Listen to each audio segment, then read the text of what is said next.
Figurez-vous que je suis à la recherche de candidats pour faire l'homélie à ma place avec pareil évangile qu'on vient d'entendre. C'est tellement terrible d'entendre cette page d'évangile, n'est-ce pas? Hein? Nous qui sommes tellement certains d'être les plus parfaits, n'est-ce pas? Quand j'entends notre Seigneur dire « Tu ne te mettras pas en colère contre quelqu'un, sinon tu passeras au jugement ». Je me dis « Mais combien de temps est-ce que je vais rester à être jugé par rapport à toutes les colères que j'ai eues ? Par rapport à toutes les impatiences que j'ai pu avoir. Mais c'est moi. C'est moi. Vous êtes tous des saints, n'est-ce pas? Vous êtes tous parfaits.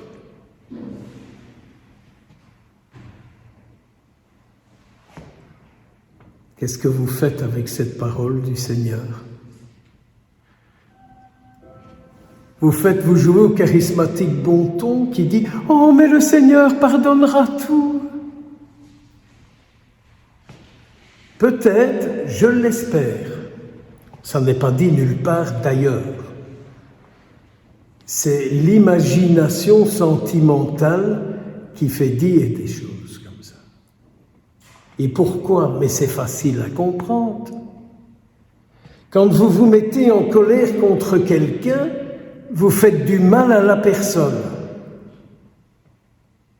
qui peut vous pardonner après, qui peut oublier, qui peut passer dessus. Mais en attendant, la colère l'a blessé et l'a fait souffrir. Et ce dont je suis sûr, c'est que notre Seigneur ne supporte pas qu'on fasse souffrir quelqu'un.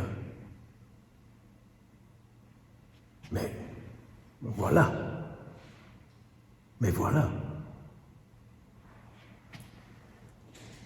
Ce matin, j'avais une messe de famille et les catéchistes, pour éviter certains passages de l'Évangile, avaient résumé.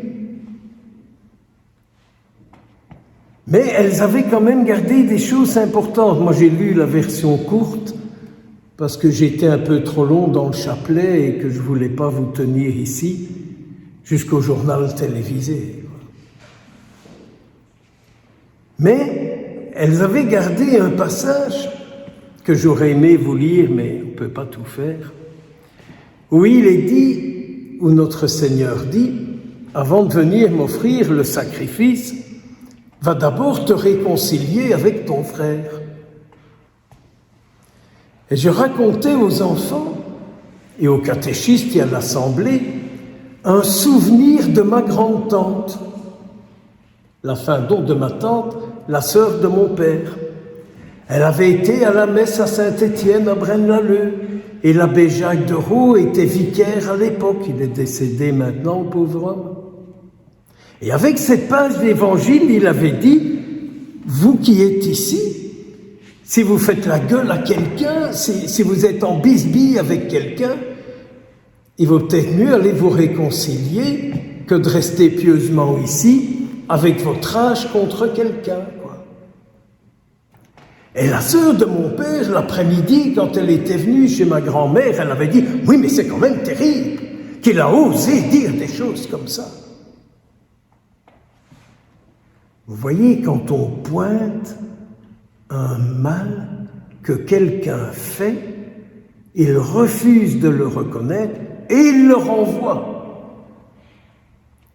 L'abbé avait osé dire ça. Ma tante aussi parfaite. Sainte femme, elle allait à la messe tous les dimanches. Toujours en retard, mais elle allait à la messe.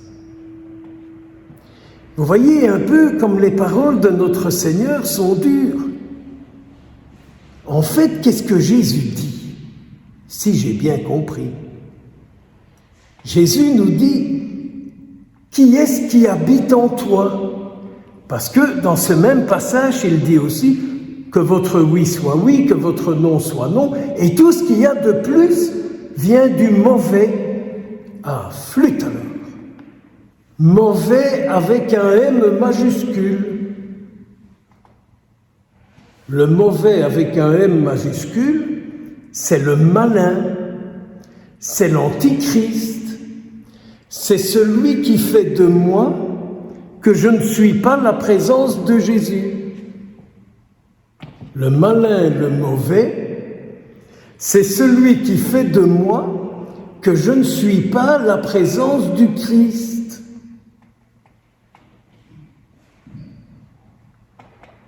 Mais dans cette assemblée, il n'y a que moi. Vous comprenez pourquoi au début de la messe, je vous disais combien j'appréciais l'oraison d'entrée qui disait « Que tu puisses faire de ta demeure en moi, Seigneur. » Alors je peux rester sur la morale et je vais dire « C'est terrible, hein, je pique des colères. C'est terrible. Je célèbre la messe et je ne suis pas réconcilié avec tout le monde. Il y en a combien à qui je fais la gueule ou qui me font la gueule. Et ainsi de suite, etc. Mais je peux dire aussi, Seigneur, tu sais qui je suis. Toi, tu sais tout ce que je fais. Toi, tu sais tout ce que je dis. Mais tu sais aussi, Jésus, ce que tu es pour moi. Et ça, frères et sœurs, Jésus ni personne ne pourra jamais nous enlever ça. Personne ne pourra jamais nous enlever ce que Jésus est pour nous. On peut nous mettre tout nus, on peut tout nous piquer, on peut tout nous voler, on peut tout nous détruire. Mais Jésus en nous, personne ne peut l'enlever. Alors, qu'est-ce que vous cherchez? De devenir la demeure du Christ? Qu'est-ce que nous cherchons? À être la demeure du Christ? L'habitation de Jésus-Christ? Je ne sais pas vous, mais moi j'ai un rêve. J'aimerais tant qu'on dise « Ah, quand il est là, Jésus est là. Quand il parle, Jésus parle. Quand il agit, Jésus agit. Quand il travaille, Jésus travaille. » Qu'avez-vous envie qu'on dise de vous? Comme on dit à toutes les funérailles, tu faisais bien les galettes, la confiture, la mousse au chocolat, tu mettais bien la table, et t'es une petite étoile en plus au ciel. J'entends ça toutes les semaines. Moi, j'ai pas envie qu'on dise ça de moi. J'ai envie qu'on parle de moi en référence à Jésus-Christ. Maintenant, à vous de choisir.